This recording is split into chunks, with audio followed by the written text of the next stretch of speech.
Ayan hello po mga ka-farmers. Welcome po sa ating channel, Tantan Farm TV. For today's video is pasisilip ko po sa inyo itong ating mga manok. Ayan.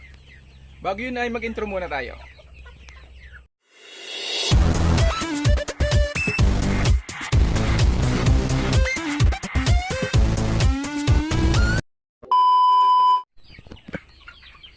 Ito po mga ka-farmers yung ating mga 45 days o chicken broiler.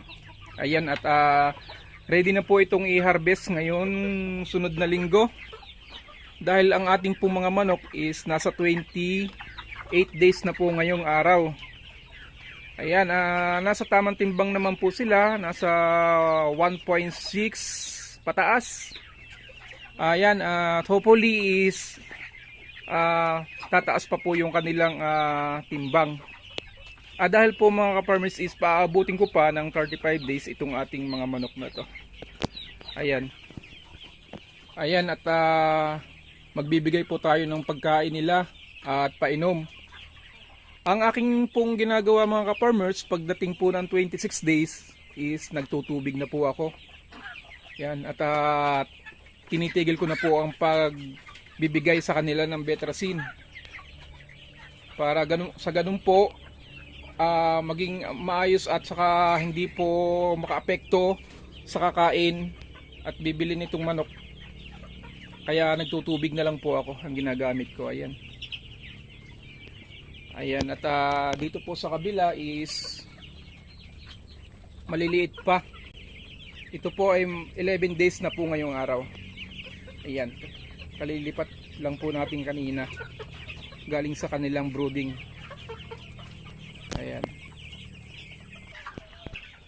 Tapos dito ko po nilalagay yung mga na bansot, yung mga na lumpo. Yan. Sa ganun po ay sila po ay baka lumaki pa. Yan, kaya binukod ko po yung mga maliliit. Ayan, siguro po mga nasa 30 heads to lahat. Ayan, hindi po talaga maiwasan natin mga ka-farmers na magkaroon ng naiiwan. Ganyan po talaga ang mga alaga nating 45 days. May naiiwan po at nagkakaroon ng lumpo, nalulumpo sila. Ayan. At dito naman po sa ating pang-harvest na to is magaganda po.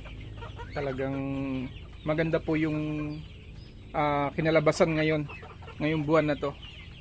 Hindi katulad ng nakaraang buwan na talagang kahit anong alaga mo pa, kahit anong vitamins pa ibigay mo, talagang hindi po lumalaki ng maayos, mabagal po yung paglaki nila.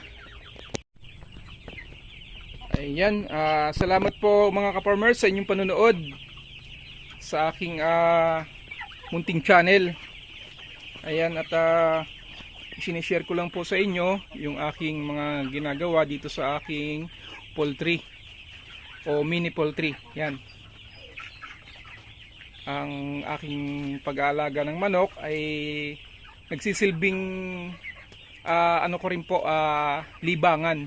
Kumbaga, libangan na pwede tayong kumita kung suswertehin tayo. Yan. Ayun lang po mga ka-farmers at salamat po sa inyong panonood.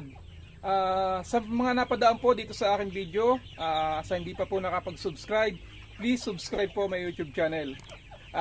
Shout out po sa ating mga subscriber at mga viewers. Yan. Ingat po tayong lagi kung saan man tayo naroon at bye bye po and God bless.